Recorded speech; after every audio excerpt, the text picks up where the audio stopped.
Right, so hello and welcome back to Books and Things, and welcome to another video, and welcome back to Jane Austen July. Today I'm going to be talking about the ways in which Jane Austen's novels are coming-of-age stories.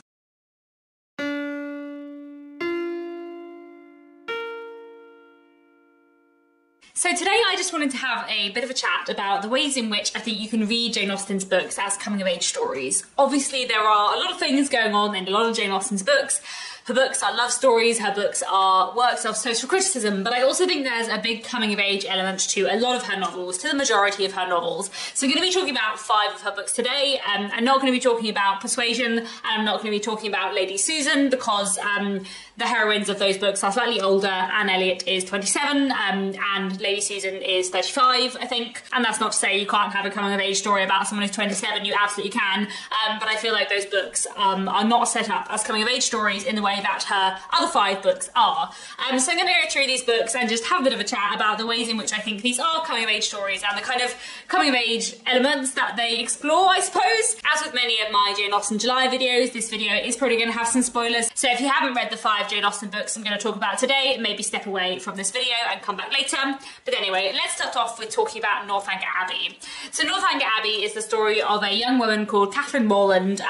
Catherine Morland is, I think she's 17 at the start of the book. She is very young, and I feel like Northanger Abbey is absolutely a coming-of-age story. Northanger Abbey begins with Catherine Morland leaving home for the first time. She goes with some family friends to Bath, and there she kind of has a lot of experiences which are, you know, coming-of-age experiences in many ways. She falls in love for the first time, she makes new friends, and she also has some degree of independence for the first time because she's not living with her parents. Yes, she is staying with her family friends, but they have a slightly different relationship with her than she would have with her parents. She also comes from a very big family with lots of siblings, and this is the first time she's kind of been without her siblings. So she is the only kind of like young person within the unit, and I think that makes a big difference to how Catherine Morland experiences the world. Later on in the book, Catherine goes to stay at Northanger Abbey with Henry Tilney and his sister Eleanor, and that is, you know, her going to stay with people who she's only just met. And I feel like there's a lot of like new life experiences going on in Northanger Abbey. It's very much a book about like Catherine's kind of first taste of independence, I suppose. And another thing I feel like that is important in Northanger Abbey is kind of Catherine learning how to judge people correctly, because she's not very good at judging people. She is quite naive, and there's a lot of mistakes that she makes, a lot of blunders that she makes during the course of Northanger Abbey. You know, she thinks Isabella Thorpe is really genuine when she's not. She misjudges the whole kind of Tilney family situation, and she makes a lot of kind of mistakes about how she judges other people, and her kind of learning to hone her instinct better, and kind of learning the mistakes that she's made, I feel like is a really important part of her character development in Northanger Abbey, and one of the reasons why I think it makes it kind of an interesting coming-of-age story. And I feel like there are a lot of similar themes at play in Emma. Emma is a novel which follows the character of Emma Woodhouse. At the beginning of the book, Emma is nearly 21 years old, and we're told that she is handsome, clever, and rich, and had lived nearly 21 years in the world with very little to distress or vex her. Emma is both like similar and different to Northanger Abbey in the ways that it's a coming-of-age story, because Emma has a lot more independence than Catherine Morland and is to a certain extent less naive, sort of. Emma lives with her father, her sister has moved away and married, her mother died a long time ago, her governess has just left at the beginning of the book to be married, and Emma lives with her father, but she is very much the mistress of the house. He's a bit older, his health is uncertain, he worries about his health, and so Emma is really like the head of the household in some ways. So she has that independence and she has that confidence that Catherine Morland definitely doesn't have, but at the same time she makes a lot of mistakes. And like Catherine Morland, Emma has to learn throughout the course of the book, and her kind of character arc is about her learning from the mistakes that she makes. But Emma's kind of journey is a bit different, because she has to learn from her mistakes, but she also has to not only learn to judge people differently when she's been judging people incorrectly. You know, she thought she completely understood Frank Churchill, she didn't. She's been judging Miss Bates harshly, she has judged Robert Martin harshly, she hasn't understood Jane Fairfax. There are so many characters around her she's judged incorrectly, and realising that is part of Emma's character development. But also, it's not just about how she's judged people, it's also about how she's treated people. An important element in Emma, I think, is that Emma needs to learn to be kinder, because she can be cruel to the people around her, and especially the way she treats Miss Bates and how that's handled in the book. I feel like that's a really important kind of coming of age moment, and I find it really interesting because I feel like Northanger Abbey is about Catherine Morland, who is a young woman who kind of knows that she's in a coming of age story and she kind of wants to come of age and she's kind of excited to experience lots of new things. Whereas I feel like Emma thinks she's come of age already, and she hasn't. And that's kind of an interesting element in Emma. I think that it's a coming of age story, even though Emma kind of doesn't want it to be. And, you know, the way that Emma treats Harriet Smith at the beginning, how she is kind of training her up and kind of teaching her to be more like Emma in a very patronising way. I feel like Emma thinks that she is like the driving force in Harriet's coming of age story, whereas actually Emma's in like a coming of age story of her own. And I find that a really fun and interesting element within Emma. While we're talking about people learning to judge people better and not to misjudge people, let's also talk about Pride and Prejudice. Pride and Prejudice is quite a fun one because I think it's a coming of age story both for the heroine and for the hero, which I'm not sure is the case with most of the rest of Jane Austen's books. Pride and Prejudice is in a way a coming of age story for Elizabeth Bennet. Like Emma, Elizabeth Bennet is 20 years old and I feel like she thinks that she knows what's what in the world. Like, I feel like she thinks that she can trust her judgments. And especially at the beginning of the book, there's quite a lot of conversation between Elizabeth and Jane, where Elizabeth kind of thinks that Jane is too trusting, and that Jane thinks too kindly of everyone, whereas Elizabeth, she thinks that she can, like, judge people, that she can see through people, that she can understand what people are like. She thinks she has a lot of emotional intelligence, and to a certain extent she does, but maybe not as much as she thinks. And a lot of the kind of character arc in Pride and Prejudice is about the fact that Elizabeth Bennet misjudges both Wickham in thinking him a lot better than he is, and misjudges Mr. Darcy in thinking Darcy a lot worse than he is. And her kind of coming to judge them both more correctly, and to kind of think about why she might have misjudged them both to begin with is really, really interesting and a really like fun part of her character arc in Pride and Prejudice. But I also really love the fact that in Pride and Prejudice we have a coming of age story for Mr. Darcy too, because Mr. Darcy also goes through a lot of character development. Yes, Elizabeth did judge him harshly, but he was also, you know, not so great in the beginning perhaps. And over the course of the book, Mr. Darcy kind of realises that maybe he has been at fault in many ways. He begins to see his flaws more accurately and he begins to try and change them and to become a kinder person. And that kind of dual coming of age story is a really nice element in Pride and Prejudice, I think. The fact that like both Elizabeth and Mr. Darcy are kind of like learning to be better people together, and kind of for each other. I think that's quite a nice like element in this book. I'm just going to read you a bit from the end of Pride and Prejudice that I really enjoy. I have been a selfish being all my life, in practice though not in principle. As a child I was taught what was right, but I was not taught to correct my temper. I was given good principles but left to follow them in pride and conceit.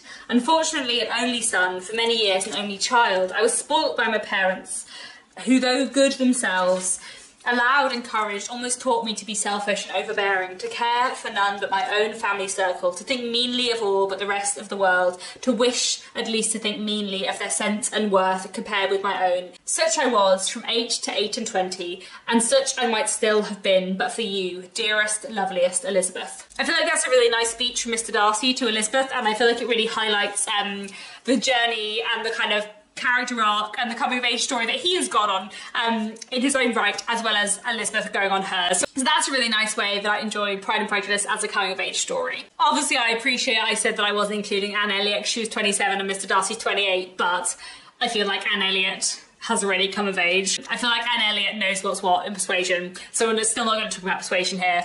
But Mr. Darcy, he didn't, and he needed to learn at the age of 28. Right. Next, let's talk a little bit about Sense and Sensibility. Sense and Sensibility kind of follows two heroines, Marianne, who is, I think, 16 or 17 at the start of the book, and Eleanor, who is 19 years old. So they're both pretty young, and they both kind of have a bit of a coming-of-age story in this book, especially Marianne, I think. Eleanor is a bit stronger and more kind of self-assured, and while there are some things I think she learns over the course of the book, perhaps about talking to her family about her emotions a bit more, I feel like it's Marianne who is the one who is kind of the focus of the coming-of-age story arc within Sense and Sensibility. Marianne is very passionate, very romantic. She has these very high standards and these ideals, and that is part of the reason why she falls so hard and so fast from Mr. Willoughby. And one of the things that I feel like is quite interesting in Sense and Sensibility is I feel like in Pride and Prejudice and Emma and Northanger Abbey, the heroines misjudge people and have to learn to have better judgments. But I feel like in Sensibility, the focus is much less on the fact that Marianne has misjudged Willoughby and much more on the fact that she has like failed to control her emotions, and the fact that she has let herself be too emotional and also let herself show her emotions too much in a way that left her very, very vulnerable. I feel like that's kind of an interesting difference between Sensibility and some of the other novels as coming-of-age stories. Because also we do know that Marianne, while she may misjudge Willoughby's character, she doesn't get it wrong when she thinks he's in love with her. He is, as he does say later. It's just that he's also not a great guy in so many ways, and therefore is, you know, not going to be reliable in the long term. And I feel like the focus within Marianne's coming-of-age story is definitely on like her kind of not being able to protect her heart well enough, but also her not being able to prevent kind of displaying her affection in a way that leaves her open to harm from Willoughby, but also to kind of like censure from the rest of the world as well. There's a really interesting point near the end of Sensibility where Marianne and Eleanor are talking about what Willoughby has done, and prompted by what Marianne has said, Eleanor says, "Do you compare your conduct with his?" Marianne replies, "No, I compare it with what it ought to have been. I compare it with yours. Do not, my dearest Eleanor, let your kindness defend what I know your judgment must censure. My illness has made me think. It has given me leisure and calmness for serious recollection. Long before I was enough recovered to talk, I was perfectly able to reflect. I have considered the past. I saw my own behaviour since the beginning of our acquaintance with him last autumn nothing but a series of imprudence towards myself and want of kindness to others. I saw that my own feelings had prepared my sufferings, and that my want of fortitude under them had almost led me to my grave. My illness, I well knew, had been entirely brought on by myself, by such negligence of my own health as I felt even at the time to be wrong. Had I died, it would have been self-destruction. Whenever I looked towards the past, I saw some duty neglected, by some failing indulged. Everybody seemed injured by me. The kindness, the unceasing kindness of Mrs. Jennings I have repaid with ungrateful contempt. To the Middletons, the Palmers, the Steeles, to every common acquaintance even, I have been insolent and unjust, with a heart hardened against their merits, and a temper irritated by their attention. To John, to Fanny, yes, even to them, little as they deserve, I have given less than their due. But you above all, above my mother, have been wronged by me. I, and only I, knew your heart and its sorrows. Yet, to what did it influence me? Not to any compassion that could benefit you or myself. Your example was before me, but to what avail? And later she says, I have nothing to regret, nothing but my own folly. And I feel like passages like that towards the end of Sensibility tell us so much about how Marianne has grown as a person, how she's come of age, and how she has looked at her own behaviour, the way she acted, her inability to check her feelings and her selfishness, and how she feels like she has conquered that by the end of the book. And I feel like that is such an interesting element of the coming of age story in Sensibility. That yes, she is learning, like Emma, to be less selfish, but also she is learning to not let her emotions govern her life in the way that they always have so far. Finally, I wanted to talk about Mansfield Park. Mansfield Park is an interesting one to look at in a coming of age story, because I feel like Fanny Price, of all the heroines I've spoken about today, has the least character development. She changes the least over the course of the book. She's also the heroine we meet when she is youngest. The first time we see Fanny Price, she is 9 years old, and that is the age at which she is sent from her family, her parents and her siblings, to go and live with her wealthier relations, the Bertram family. In the first few chapters, we watch Fanny grow up from the age of 9 to the age of 18, and although those bits in her life are quite quickly skipped over and the bulk of the action does take place when she's 18, it is interesting that we do meet her as a young girl in a way that we don't really with the other heroines within Jane Austen, or not kind of properly in the way that we do in Mansfield Park. In many ways, I would argue that Mansfield Park is a coming-of-age story. You know, it follows Fanny Price from her life as a young girl to the age of 18, and it does explore a lot of issues which I feel very relevant to kind of coming-of-age stories and to being a young person of that age. You know, issues of a lack of confidence, and issues of kind of bullying, I suppose, effectively, in the way that Mrs. Norris treats her. And I feel like there are a lot of issues in Mansfield Park that do feel like they belong in a coming-of-age story, and it is about someone coming of age. Like, she literally has her coming out into society ball within this book, and we literally see her growing up from a child to an adult over the course of the book. However, Fanny Price does not have the lessons to learn that the other of Jane Austen's heroines have to learn. Obviously, as I said, I'm not really speaking about persuasion today. Anne Elliot also doesn't have the same kind of lessons to learn. But Fanny Price is a really interesting heroine in that she is very stable in many ways. She has her beliefs and she has her morals, and she is very steady throughout the whole of the book. We don't really see her fall in love in Mansfield Park, because the moment we pick up with her when she's 18 years old, she is already in love with Edmund, and we don't really see the moment she falls for him because it happens so slowly.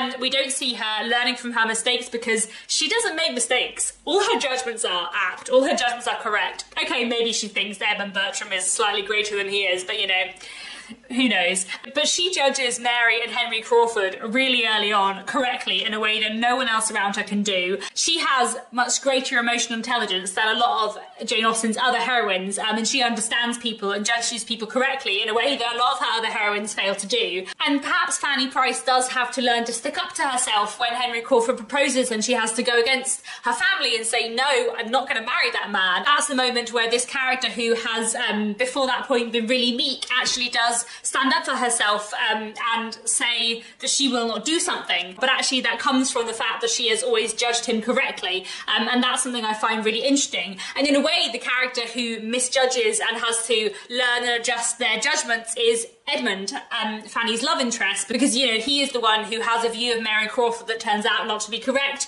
He's the one who kind of has a turnaround and realises the worth of Fanny Price in a way that he hasn't before.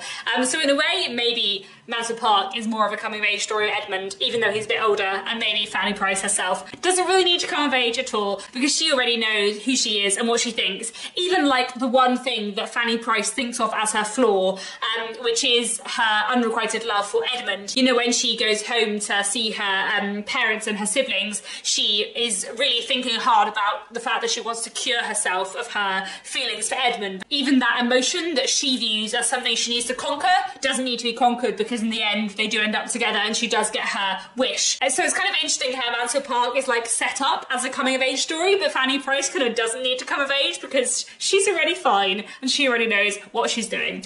Anyway, I hope that's been an interesting video. I feel like it's a bit rambly and longer than I anticipated, but I thought it might be a nice kind of theme to discuss in the books of Jane Austen.